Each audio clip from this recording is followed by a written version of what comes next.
histórias. Desde pequenas, nós gostamos muito de ouvir histórias, não é verdade? Histórias infantis que nós ouvimos. Quantos gostavam aqui daquela história da menina que estava com muita dificuldade na casa dela? De repente, é convidada para um baile. E aí, nesse baile, fica um sapatinho. E o príncipe pega o sapatinho e acha o pezinho, né, da menina. Como é que é mesmo essa história? Que história linda, né? A história da Cinderela. Então, desde pequena, nós passamos por muitas histórias. Eu me lembro, assim, daqueles medos, né? Quando a gente ouvia a história do Pinóquio. Nossa, se eu mentir, será que meu nariz vai crescer? E alguém falava, o seu nariz está crescendo, menina. Ou daquela história da mulher da cantina, né? Antigamente, não sei se é da sua época, mas tinha umas escolas públicas que eles não queriam que os alunos entrassem em algum lugar, e eles falavam assim, olha, não vai ali não. Tem a mulher da cantina, né, que é um fantasma que vai te pegar. Ou quantos de nós ouvimos histórias de mula sem cabeça e nem dormia à noite, né? Ficava assim apreensiva. Então nós fomos embaladas desde pequenas por histórias. E essas histórias são fábulas. Mas as histórias da vida real, elas nos inspiram. Histórias como da Duda, da Maria Eduarda, como da Bianca, como da pastora Tânia. Histórias como a sua. Essas histórias, elas têm um poder maravilhoso de nos inspirar, têm um poder maravilhoso de nos motivar. Ontem algumas mulheres falaram comigo, né, que estavam passando dificuldades de enfermidade nas suas casas, mas que quando ouviram o testemunho da Bianca, aquilo encheu o coração delas de fé, de que tudo é possível de ser superado. Então, histórias têm esse poder, histórias da vida real, têm o poder de trazer para nós inspiração, têm o poder de trazer para nós motivação. E é maravilhoso ver como pessoas naturais, normais, como eu e você, conseguiram deixar ao longo da história um legado importante para a humanidade. Mulheres que, como eu e você, um dia fizeram uma importante decisão. Elas decidiram não apenas sobreviver, mas viver.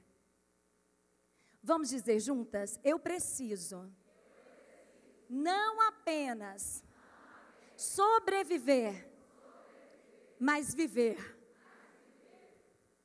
Tem um grande filósofo, que é Benjamin de Israel, ele diz, a vida é muito curta para ser pequena. E realmente, algumas pessoas, elas estão sobrevivendo. Elas não estão vivendo a vida que elas poderiam viver. E quando nós olhamos para a história de mulheres que deixaram esse legado, que deixaram para nós essa marca de que é possível viver e viver um legado, nós observamos que nós podemos aprender com essas mulheres. Diga comigo, eu posso aprender. Eu amo essa forma de aprendizado, que é o aprendizado por modelagem. Quando você vê alguém que tem os mesmos desafios que você, que essa pessoa conseguiu, então você vai conseguir também. Que você começa a observar. Eu me lembro que quando eu estava no pré, eu tinha uma professora tão linda, tão linda. A letra dela era tão redondinha, o cabelo dela tão lindo. E eu ficava olhando para ela e eu ficava pensando, eu quero ser assim também. Você já teve alguém que você olhou e disse, eu quero ser assim também em algumas coisas? Ah! E nós precisamos aprender por modelagem. Pensando nisso, em como a história de mulheres nos inspiram, eu pensei em algumas mulheres para estar compartilhando com você. Uma das mulheres que veio à minha mente quando eu estava preparando, é uma mulher muito conhecida, que é a Madre Teresa. Quantos conhecem a Madre Teresa? Já ouviram falar alguma vez? A Madre Teresa, ela passou sua vida alimentando os necessitados, os pobres. Seu ministério, pasme você, começou com 13 pessoas e cresceu tanto que atingiu mais de 600 missões em 123 países. Ela é uma das poucas mulheres que recebeu o Prêmio Nobel da Paz. Ela tinha tanta influência que ela intimidava governos, ela intimidava autoridades para que fizesse exatamente aquilo que ela determinava. Ela chegou a negociar uma coisa importantíssima, dificílima. Ela negociou um cessar-fogo entre Israel e Palestina para que pudesse ser tirado do meio do conflito 30 órfãos. Não é maravilhoso isso? Não é maravilhoso? Mas o que poucas pessoas sabem, que essa mulher, que fez uma história tão grande, que ganhou o Prêmio Nobel da Paz, ela também teve suas lutas. Ela lutava muito por essas questões de recursos financeiros e também com uma depressão. Outra mulher que eu me lembrei foi Joana d'Arc. Eu vi aqui nessa conferência algo que deixou meu coração muito feliz. Nós estamos aqui nessa conferência com muitas adolescentes. Isso é maravilhoso, nós já estamos, elas já estão ouvindo palavras que vai mudar, a vida delas. Joana d'Arc ouviu Deus falando com ela quando Joana d'Arc tinha 12 anos. E sabe o que Deus falou para ela? Deus falou para ela, você vai livrar a França de ser exterminada. Você pode imaginar? Você recebendo uma palavra assim de Deus? Eu fico imaginando. Uma palavra tão grande, tão poderosa, eu fico imaginando o que a gente pensa, não é? Quantas pensariam assim? Essa palavra não veio de Deus, não veio de Deus, não veio de Deus. Que isso, eu estou ficando doida. Imagina, não é assim que a gente pensa muitas vezes? Joana d'Arc não. Ela acreditou. E ela acreditou tanto, mas tanto que aquilo era de Deus, que com 16 anos, ela chegou diante do líder do exército e falou, olha, é o seguinte, Deus me falou que eu vou livrar a França de ser exterminada. Você pode imaginar o líder desse exército? A França tinha perdido muitas vezes na batalha e a França estava praticamente falida. Ele olhou para ela e falou, imagino, né? O que ele deve ter pensado? Que isso, menina? Quem é você, menina? Mas ela falou, é isso mesmo. E tem mais uma coisa que eu esqueci de falar. Eu vou liderar esse exército. Olha que lindo. Aquele homem ficou impactado com a ousadia daquela menina de 16 anos. E eu não sei quantos de vocês conhecem a história. Joana d'Arc liderou aquele exército. Tudo aquilo que ela acreditava que Deus tinha falado para ela, ela cumpriu. Então, Joana d'Arc é uma mulher que nos inspira também, porque ela livrou um país de extinção. E agora eu quero que você abra comigo, você que trouxe, abra comigo a sua Bíblia em Lucas, capítulo 1. Lucas, capítulo 1, versículo 46. Essa é uma mulher da Bíblia que vai nos inspirar nessa tarde. Ela disse assim: então disse Maria, minha alma engrandece ao Senhor, meu espírito se alegra em Deus, meu Salvador, pois atentou para a humildade da sua serva. De agora em diante, todas as gerações me chamarão bem-aventurada. Pois o poderoso fez grandes coisas em meu favor, santo é o seu nome. A sua misericórdia estende-se aos que o temem de geração em geração. Ele realizou poderosos feitos com seu braço. Dispersou os que são soberbos no mais íntimo do coração. Derrubou governantes dos seus tronos, mas exaltou os humildes. Encheu de coisas boas os famintos, mas despediu de mãos vazias os ricos. Ajudou a seu servo Israel, lembrando-se da sua misericórdia para com Abraão e os seus descendentes, para sempre, como dissera aos seus antepassados. Essa é outra mulher, é uma mulher maravilhosa que nós vemos nas Escrituras Sagradas, que é Maria. Maria recebe uma missão, como Joana d'Arc, né? Recebe uma missão como Madre Teresa. Mas a missão de Maria era uma missão muito, muito, muito, muito importante.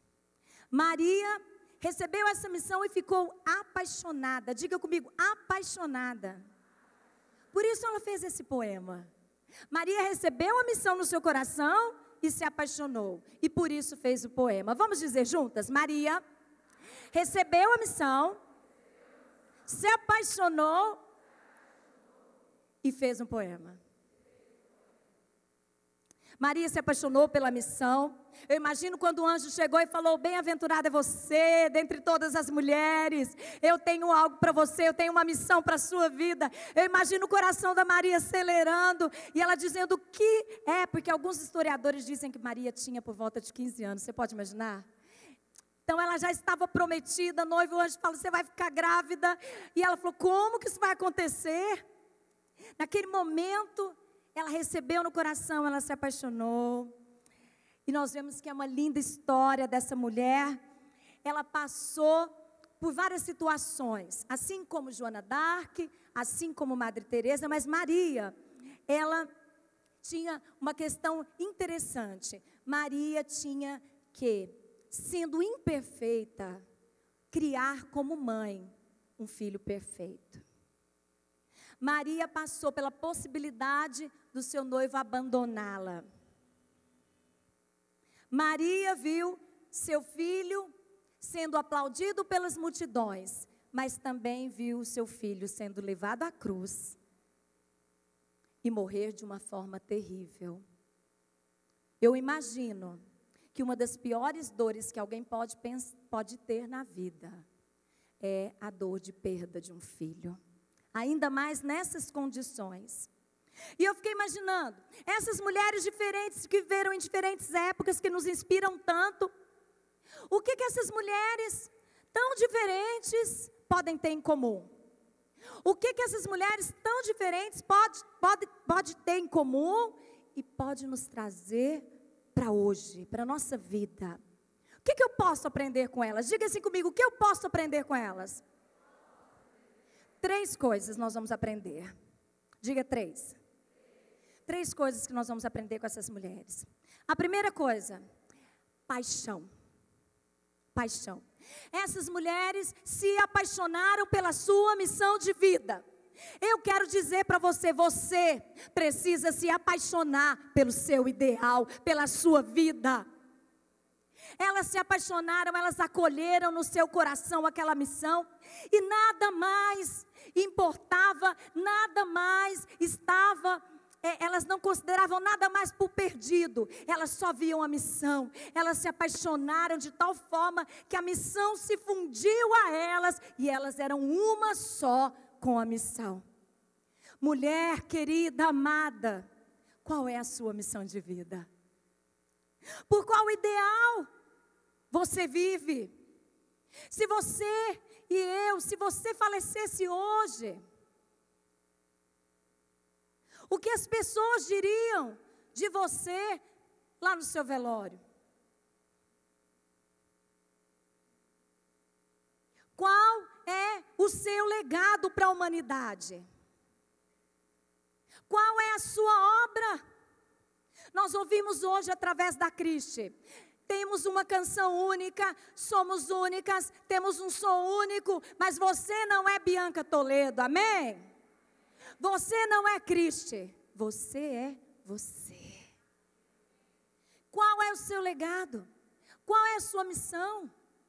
Essas mulheres se apaixonaram de uma forma que a paixão delas fazia o coração das pessoas que estavam à sua volta também se apaixonar. Foram mulheres que arrebanharam milhões e milhões de pessoas. Por quê? Porque se apaixonaram. Você não precisa abrir. Em Apocalipse, capítulo 3, versículo 15 a 16. Diz assim: Deus está dizendo através de revelações a João, no livro de Apocalipse: conheça suas obras.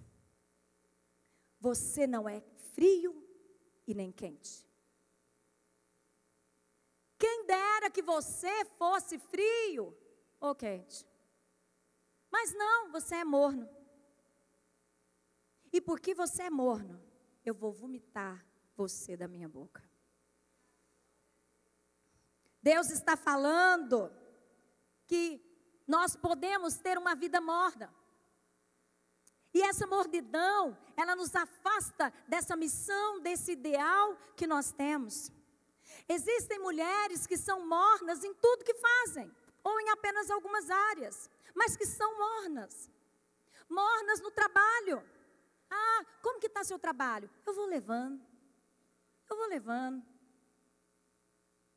Oh, mas você fez isso bem? Ah, eu faço isso todo dia. Todos os dias eu estou fazendo isso. Mornos no casamento. Como é que está o seu casamento? Ah, depois de tantos anos de casado. Ruim com ele, pior sem ele. Casamento morno.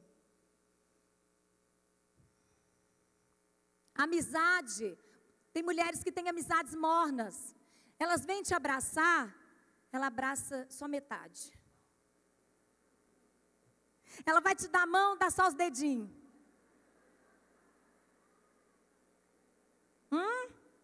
Você conhece alguém assim? Intimamente? Nós precisamos tomar cuidado para não sermos mornos. Mornos na nossa forma de servir a Deus, mornos na nossa vida como um todo. Precisamos tomar cuidado, sabe por quê? Porque gente morna é gente que cai no esquecimento. Gente que sua obra também é morta e, portanto, quando morrer, não vai deixar nada para a humanidade. Cuidado para não viver de forma morna, sem propósito, sem sentido. Lá em Provérbios capítulo 1, versículo 22, diz assim: por quanto tempo vocês, cuja vida não tem propósito, amarão essa vida impensada? Queridas, qual é o seu propósito de vida? Qual é o seu ideal?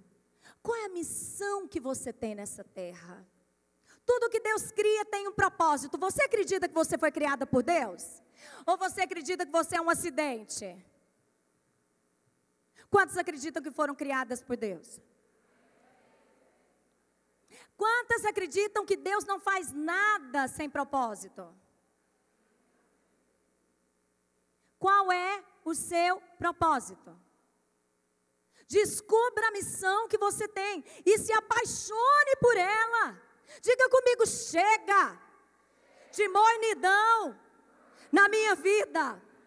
Eu quero essa tarde profetizar sobre você. Chega de mornidão na sua vida. Acordar mais ou menos, trabalhar mais ou menos, criar filho mais ou menos. Nós precisamos parar de fazer as coisas o quê? Nós precisamos fazer o nosso melhor em todas as áreas da nossa vida. Paixão. Os seus filhos precisam ver que você é uma mãe apaixonada. Você já viu como é que mãe apaixonada olha para a filha? Você lembra quando você estava apaixonada? O coração, tutu. Quando você via a pessoa, o olho brilhava. Todo mundo falava assim, nossa, você fez plástica? Não, é porque estou gostando do menininho aí. Aí fala para a amiga, vê se ele está olhando, A gente tem até a pose certa quando está apaixonada. Ou melhor, a falta de pose, porque a gente fica... apaixonada pelo seu marido, que o olhinho brilhe. Você precisa voltar a apaixonar-se pelo seu marido. Quantos recebem isso? Eu quero ver, bem alto. Apaixonar-se por você mesma. Apaixonar-se, viver uma vida apaixonada, acordar de manhã e falar: eu sou uma mulher apaixonada. Eu quero te falar, é um botox de graça. Aham. Porque a gente fica linda, apaixonada, não é? Todo mundo que passa fala: nossa, você está tão alegre, você é tão alegre, o que acontece com você? Então, qual é o primeiro ingrediente nosso de hoje? Ah, você já esqueceu. Vamos falar juntas para ficar bem bonito? 1, 2 e... Olha para a mulher que está do seu lado e fala: você está olhando para uma mulher, o quê?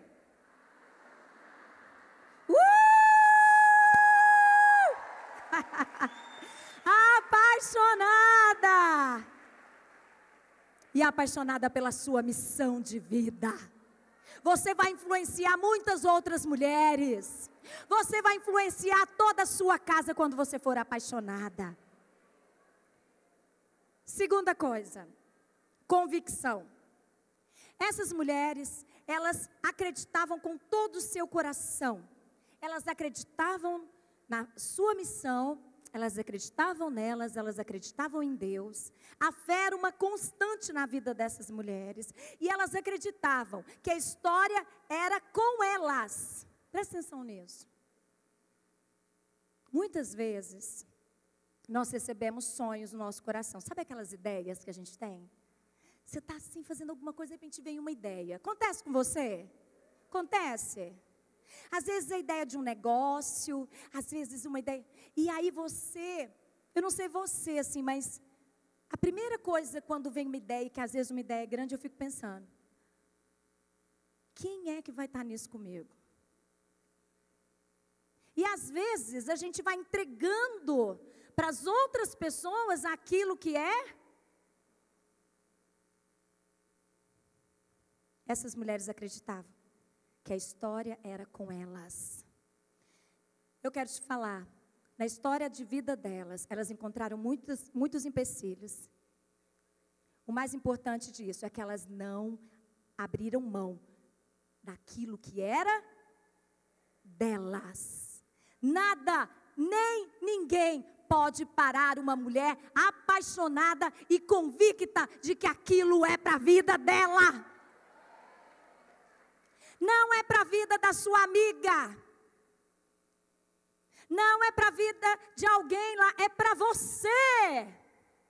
Ah, eu queria tanto voltar a estudar, mas eu acho que eu já passei da idade, então, filhinha, você podia tanto fazer medicina. Mãe, mas eu estava pensando em fazer direito. Não, filha, mas sabe o que é? Você imagina, tanto que uma médica é chique. Olha, filha, você já viu o salário de advogado hoje? Vai ser médica.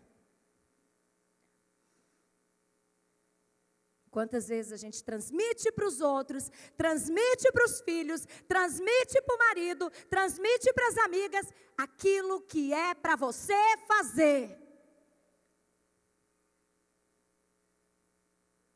Diga assim: é comigo.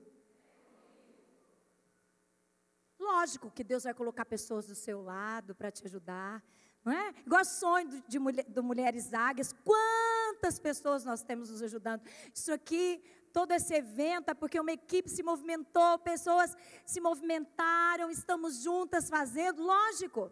Mas existem coisas que é para você fazer. Está com você, está com você. E essa convicção precisa ser forte, nós precisamos acreditar. Sinônimo de acreditar, de convicção é crença, fé, princípio. No que você acredita? No que você acredita? Eu aprendi algumas coisas no curso que eu fiz, que alguns estudiosos, quando foram estudar sobre o nosso sistema de crença, eles chegaram à conclusão que as pessoas têm crenças diversas e que dentro dessa diversidade, as pessoas teriam que achar suas próprias crenças, e essas crenças podiam ser limitantes nas suas vidas, ou serem crenças fortalecedoras. Diga limitantes, fortalecedoras. Eles chegaram à conclusão que as crenças, elas têm esse poder. Ou aquilo que você crê, aquilo que você acredita, vai te levar para o seu propósito, vai te levar para a sua missão, vai te levar para o cumprimento da missão. Ou aquilo que você crê, aquilo que você acredita, vai te tirar da sua missão. Então, eles chegaram à conclusão seguinte, que dentro de inúmeras crenças, existem 4 crenças que são universais. E que a maioria das pessoas possui pelo menos uma dessas 4 crenças. Quantas aqui gostariam de saber se você tem uma dessas 4 crenças? Vocês gostariam de saber quais são essas 4 crenças? Sim ou não? Acho que eu não vou falar não. Vocês querem saber? Que bom, que bom.